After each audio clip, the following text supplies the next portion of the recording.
Phronesis investor academy के इस brand new video में आप सभी का बहुत बहुत स्वागत है। इस वीडियो में हम कुछ टॉप टेक फंड्स के बारे में जानेंगे। तो टेक फंड्स का अगर आप परफॉर्मेंस देखें तो कोविड के बाद जब स्टॉक मार्केट में रैली आया था तो परफॉर्मेंस बहुत अच्छा आया था और उस परफॉर्मेंस को देखकर काफ़ी सारे इन्वेस्टर्स ने टेक फंड्स में अपना इन्वेस्टमेंट किया।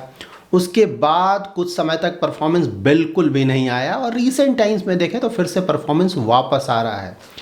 तो इस वीडियो में हम कुछ टेक फंड्स के बारे में डिटेल में जानेंगे और साथ ही वीडियो के लास्ट में हम आईटी सेक्टर के बारे में थोड़ा जानेंगे कि आईटी सेक्टर में फिलहाल चल क्या रहा है और फ्यूचर में हम आईटी सेक्टर के जो स्टॉक्स हैं या फिर जो फंड्स हैं उनसे किस तरह का परफॉर्मेंस एक्सपेक्ट कर सकते हैं। अगर आप भी अपना इन्वेस्टमेंट नॉलेज बढ़ाना चाहते हैं ताकि खुद से खुद का इन्वेस्टमेंट्स मैनेज कर सके तो उसके लिए आप हमारा educational YouTube channel Phronesis investor academy subscribe कर सकते हैं। यहाँ पे आप टेक सेक्टर के फंड्स का परफॉर्मेंस चेक कर सकते हो। NAV date 30 June 2021। इस पीरियड में आपको याद होगा स्टॉक मार्केट जब गिरा था कोविड के कारण तो स्टॉक मार्केट उसके बाद बहुत तेजी से ऊपर गया था और उस समय आईटी सेक्टर के स्टॉक्स का परफॉर्मेंस बहुत अच्छा आया था और इसीलिए आईटी सेक्टर फंड्स का ही परफॉर्मेंस बहुत अच्छा आया था।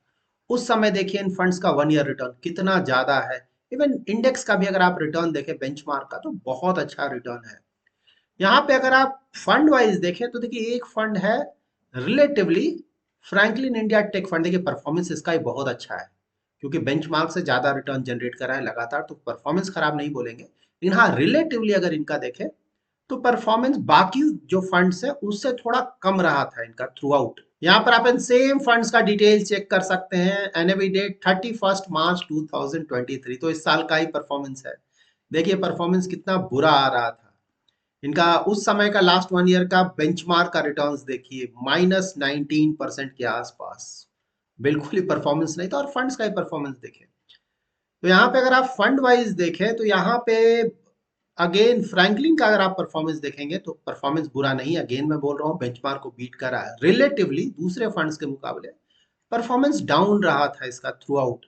हाँ 1 ईयर में रिलेटिवली परफॉर्मेंस बेटर माना जाएगा क्योंकि दूसरे फंड्स थे ज्यादा गिरे थे। यहाँ पे देखिए एसबीआई टेक फंड सबसे कम गिरा था तो अच्छा डाउनसाइड प्रोटेक्शन प्रोवाइड किया था। फ्रैंकलिन भी रिलेटिवली कम गिरा था। यहाँ पर आप इन फंड्स का लेटेस्ट परफॉर्मेंस चेक कर सकते हैं। तो सारा जो रिटर्न्स है वो डायरेक्ट प्लान का रिटर्न है, सीएजीआर रिटर्न्स है। तो 1 ईयर 3 ईयर 5 ईयर 10 ईयर का रिटर्न्स है और साथ ही बेंचमार्क का रिटर्न्स भी है। तो यहाँ पे देखिए लास्ट 1 ईयर में बेंचमार्क का रिटर्न कितना है 20% प्लस। तो अब इनका रिटर्न्स अच्छा आ रहा है आईटी सेक्टर के फंड्स का। क्योंकि अगर आप इनका रिटर्न्स देखें इंडिविजुअली रिटर्न्स देखें तो सारे फंड्स ने अपने बेंचमार्क को बीट किया हुआ है और कुछ फंड्स ने तो बहुत बड़े मार्जिन से बीट किया हुआ है। यहाँ पे देखिए फ्रैंकलिन इंडिया टेक फंड का परफॉर्मेंस बहुत इंप्रूव हुआ है पहले से। परफॉर्मेंस हमेशा अच्छा था रिलेटिवली, लेकिन हाँ दूसरे फंड के मुकाबले कम रिटर्न्स आ रहा था। लेकिन अब इनका परफॉर्मेंस बहुत इंप्रूव हुआ है लास्ट 1 ईयर में एटलीस्ट। यहाँ भी अगर आप देखें ना तो 10 ईयर 5 ईयर 3 ईयर में अगर आप देखें तो दूसरे फंड्स के मुकाबले रिटर्न कम है लेकिन लास्ट 1 ईयर में बहुत ज्यादा रिटर्न्स है।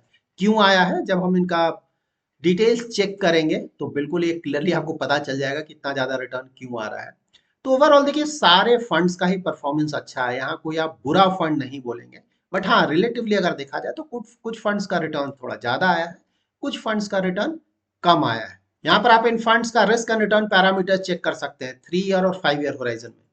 तो परफॉर्मेंस देखिए कहीं भी आपको कोई प्रॉब्लम नहीं दिखेगा। 3 ईयर्स में अगर शार्प रेशियो देखेंगे तो आदित्य बिरला, एसबीआई और टाटा तीनों का शार्प रेशियो 1 या 1 से ज्यादा है जो कि काफी अच्छा है। मतलब काफी अच्छा रिस्क एडजस्टेड रिटर्न जनरेट कर रहे हैं।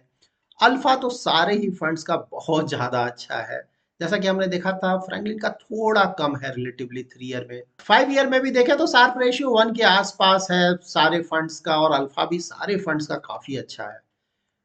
तो यहाँ भी देखिए रिस्क रिटर्न पैरामीटर्स में भी जो हमने चेक किया वहां से भी लग रहा है कि सारे ही फंड्स का परफॉर्मेंस अच्छा है। यहाँ पर आप इन फंड्स का इन्वेस्टमेंट स्ट्रेटजी समझ पाएंगे कि इन्वेस्टमेंट स्टाइल किस तरह का इन फंड्स का। तो देखिए पोर्टफोलियो प्राइस टू अर्निंग ज्यादातर का 30 के आसपास है पोर्टफोलियो प्राइस। तो मतलब जो जिन भी स्टॉक्स में इन्वेस्ट किया गया है उनका पी रेशियो बहुत ज्यादा है। 30 से ज्यादा का पी रेशियो तो ऑफकोर्स बहुत ज्यादा होता है पोर्टफोलियो पी। यहाँ पे देखिए फ्रैंकलिन का सबसे ज्यादा है 33 से भी ज्यादा। क्यों ज्यादा है ऑफकोर्स हम आगे जानेंगे। और एक्सपेंस रेशियो देखें तो फ्रैंकलिन का रिलेटिवली ज्यादा है एक्सपेंस रेशियो। यहाँ पे आप मार्केट कैप एलोकेशन चेक कर सकते हैं कि इन फंड्स ने large cap, mid cap, small cap में कितना एक्सपोजर लिया है। तो देखिए यहाँ पे आपको क्लियरली पता चल जाएगा कि फ्रैंकलिन का जो लास्ट 1 ईयर का परफॉर्मेंस हो सबसे ज्यादा अच्छा क्यों आ रहा है, ज्यादा रिटर्न्स क्यों आ रहा है। देखिए मिड कैप और स्मॉल कैप में इनका एक्सपोजर देखिए, सभी फंड्स का मिड कैप स्मॉल कैप में एक्सपोजर अच्छा खासा है, मतलब 20% प्लस या 30% के आसपास, जो कि अच्छा खासा एक्सपोजर है। लेकिन फ्रैंकलिन का ऑलमोस्ट 56% का एक्सपोजर है, जो कि बहुत ज्यादा है। हमें पता है कि रिसेंट टाइम्स में मिड कैप स्मॉल कैप का परफॉर्मेंस अच्छा रहा है, अच्छे रिटर्न्स आए हैं। तो जिस भी फंड ने मिड कैप स्मॉल कैप में थोड़ा ज्यादा एक्सपोजर लिया है, अच्छे स्टॉक्स में इन्वेस्ट किया, तो नेचुरली उनका रिटर्न भी थोड़ा ज्यादा आएगा, और यही हुआ है फ्रैंकलिन के साथ। ये सारे टेक फंड्स हैं, दैट इज आईटी सेक्टर के फंड्स हैं। तो देखिए जो भी सेक्टर फंड होता है या थीमेटिक फंड होता है, उसे अपने टोटल एसेट का एटलीस्ट 80% उस पर्टिकुलर सेक्टर के स्टॉक्स में या फिर उस पर्टिकुलर थीम के स्टॉक्स में इन्वेस्ट करना होता है। बाकी का पैसा और कहीं भी इन्वेस्ट कर सकते हैं। तो ये टेक फंड है, तो नेचुरली टेक के स्टॉक्स में इनका एक्सपोजर बहुत ज्यादा है, और साथ ही सर्विसेज और कम्युनिकेशन सेक्टर के स्टॉक्स में भी इनका एक्सपोजर है। यहाँ पे स्टॉक पोर्टफोलियो चेक कर सकते हैं, तो यहाँ पे भी देखिए इंटरेस्टिंग आपको मिलेगा फ्रैंकलिन का। देखिए अगर आप बाकियों का देखें तो आदित्य बिरला देखिए, सब में इन्फोसिस आपको मिलेगा, और बड़ा एक्सपोजर। हमने कई बार आईटी सेक्टर के फंड्स का रिव्यू किया, हमेशा यही देखने को मिला, इन्फोसिस में एक्सपोजर बहुत ज्यादा रहता है इनका। सिर्फ एक यहाँ पे है अलग पोर्टफोलियो है, दैट इज फ्रैंकलिन का। देखिए ना, जोमेटो में ऑलमोस्ट 9% का एक्सपोजर लिया हुआ है। पीवी फिनटेक ऑलमोस्ट 8% से भी ज्यादा का एक्सपोजर है। जबकि दूसरे फंड्स का देखेंगे तो सेकंड नंबर सभी जगह आपको टीसीएस मिलेगा। अभी हमने टेक सेक्टर के फंड्स का जो परफॉर्मेंस चेक किया, परफॉर्मेंस अच्छा है। परफॉर्मेंस इसलिए अच्छा है क्योंकि ज़्यादातर होराइजन्स में ये फंड्स अपने बेंचमार्क को बीट कर पा रहे हैं। प्लस ये सेक्टर फंड्स हैं। देखिए जब आईटी सेक्टर अच्छा करेगा तो ये फंड्स अच्छा करेंगे, जब आईटी सेक्टर अच्छा नहीं करेगा तो ये फंड्स भी अच्छा नहीं करेंगे। ये सिंपल है। इसीलिए मैं हमेशा आपको बोलता हूँ कि जब भी आप किसी सेक्टर फंड या थीमेटिक फंड में इन्वेस्टमेंट करने का प्लान करें तो इंश्योर करें कि आपको उस पर्टिकुलर सेक्टर क्या थीम का थोड़ा आइडिया जरूर हो। क्योंकि कई बार ऐसा होगा कि ओवरऑल मार्केट जो है, टोटल मार्केट बहुत अच्छा करता रहेगा, और आपका जो थीमेटिक या सेक्टर फंड है वो अच्छा नहीं करेगा।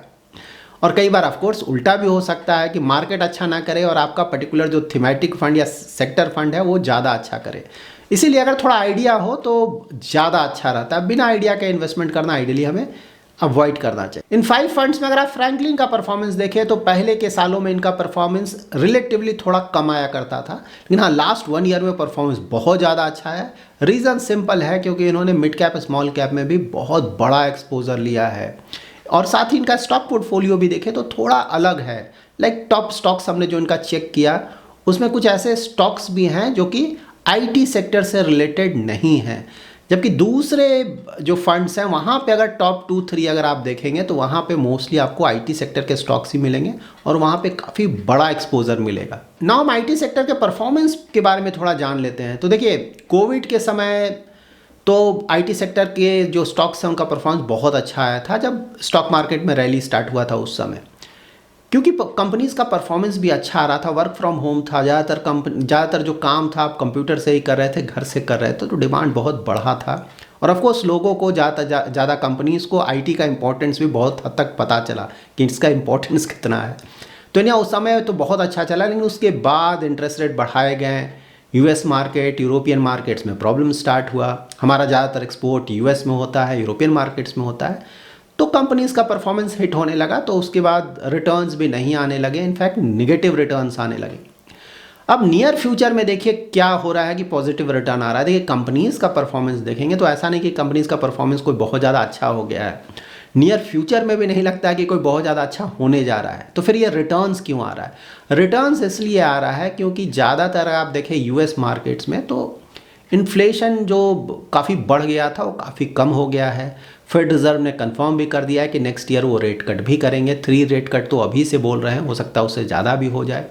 यूरोपियन मार्केट्स को भी देखें तो वहाँ भी इंटरेस्ट रेट कट होने के चांसेस है नेक्स्ट ईयर, क्योंकि वहाँ भी इन्फ्लेशन कम हो रहा है। वहाँ भी क्लियरली बताया गया है जो वहाँ के रिस्पेक्टिव सेंट्रल बैंक्स हैं कि अब रेट हाइक नहीं होने जा रहा है, तो वहाँ भी रेट कट के चांसेस हाई हैं नेक्स्ट ईयर में। तो ओवरऑल दोनों मार्केट जहाँ से हमें प्रॉब्लम हो रहा था, ऐसा लग रहा है कि वहाँ पे प्रॉब्लम्स काफ़ी हद तक रिजॉल्व होने वाले हैं। तो स्टॉक मार्केट पहले मूव करता है, आपको पता है। ऐसा नहीं कि आईटी सेक्टर की कंपनीज का परफॉर्मेंस कोई बहुत ज़्यादा अच्छा हो गया इसलिए रिटर्न्स आ रहा है।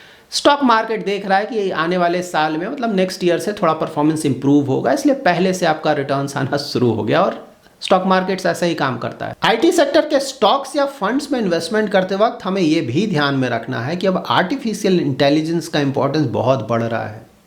तो आने वाले समय में ऐसा हो सकता है कि वैसी कंपनीज जो कि एआई में अच्छा प्रोग्रेस नहीं कर पा रही हैं, उससे रिलेटेड सर्विसेज प्रोवाइड नहीं कर पा रही हैं, वो शायद पीछे होते जाएं। तो अगर ऐसा होता है तो बहुत सारी कंपनीज का परफॉर्मेंस हिट होगा, और वैसी कंपनी जो कि एआई रिलेटेड हैं या फिर एआई रिलेटेड ज़्यादा काम स्टार्ट करती हैं, उनका परफॉर्मेंस बहुत अच्छा आएगा। तो नियर फ्यूचर में तो ऑफ कोर्स ऐसा ही चलेगा, जो भी ट्रेडिशनल आईटी सेक्टर की कंपनीज है परफॉर्मेंस आएगा, बट आने वाले समय में may be 2 years 3 years 4 years अगर इस तरह से अगर आप देखेंगे तो वैसी कंपनीज का ही परफॉर्मेंस अच्छा आएगा जो कि एआई रिलेटेड हैं, और शायद जो ट्रेडिशनल आईटी सेक्टर की कंपनीज हैं शायद उनका परफॉर्मेंस थोड़ा डाउन हो। तो ऑफ कोर्स कोई लॉन्ग टर्म का अगर आप पोर्टफोलियो बना रहा है आईटी सेक्टर की कंपनीज का या फिर आईटी सेक्टर के फंड्स में इन्वेस्ट कर रहा है, तो इन बातों को भी ध्यान में रखना चाहिए। So that's it in this video. Thanks lot for watching.